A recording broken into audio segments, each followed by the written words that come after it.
I'd like to introduce the first speaker, Professor Johnny Mahlangu from Johannesburg in South Africa. And Johnny's going to talk to us about eligibility, patient counseling, and consent. Johnny, welcome.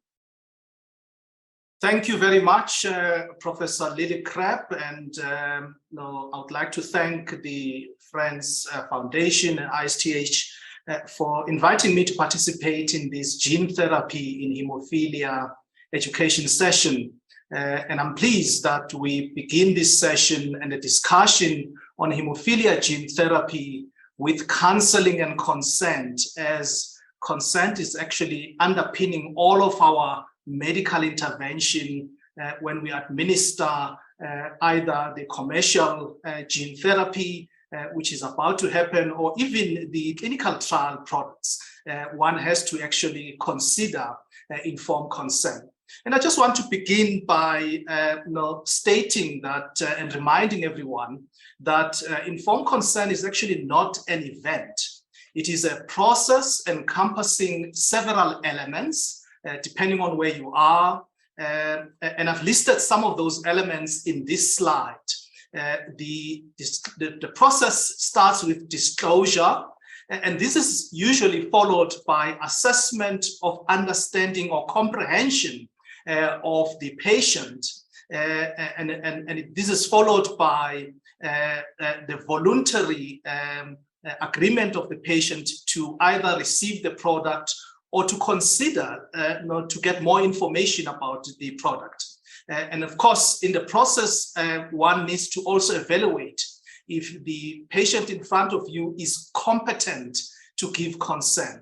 Of course, we do have a very short period together, and in the interest of time, I will not be able to take you through all of the elements that are listed here. I will only talk about the first two. Let's start off with disclosure. What does disclosure entail? Disclosure entails, first of all, that one needs to disclose your personal conflict of interest to the patient receiving the gene therapy. Questions such as, are you being paid? How much? When are you paid? For what outcome? Those are some of the questions that you may want to disclose upfront before the discussion.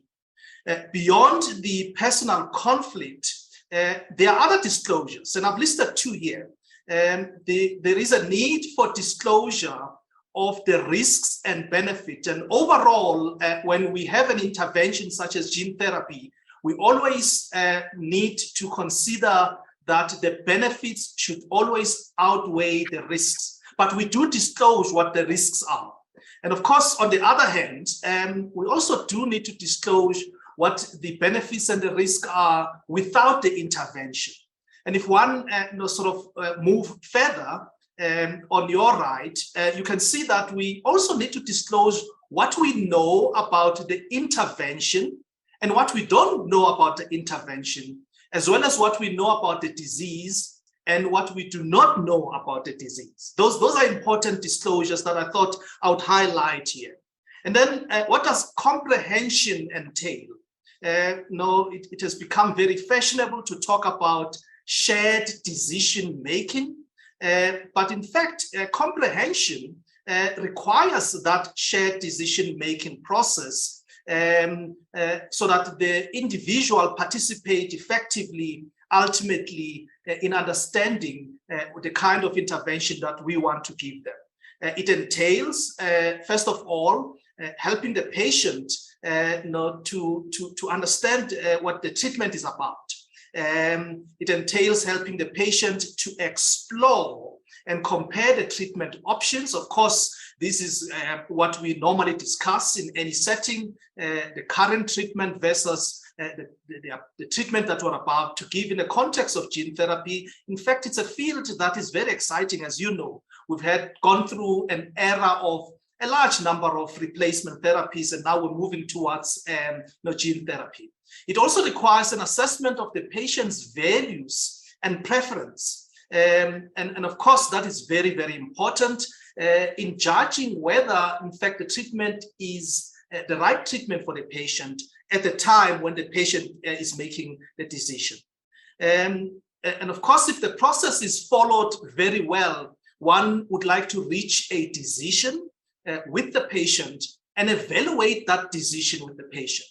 What is shown on your right is a zigzag process that really reflects two things. One is that the process of comprehension is never a linear process. From time to time, one might need to revisit some of the steps that you've gone past, especially if the patient actually requests that you go and revisit them. And then the second component to that is that often you do want to give the patient the opportunity to digest all of what is being discussed at the end of the day. So once the process has been discussed and understood adequately, it becomes then opportune for us to start talking about eligibility criteria.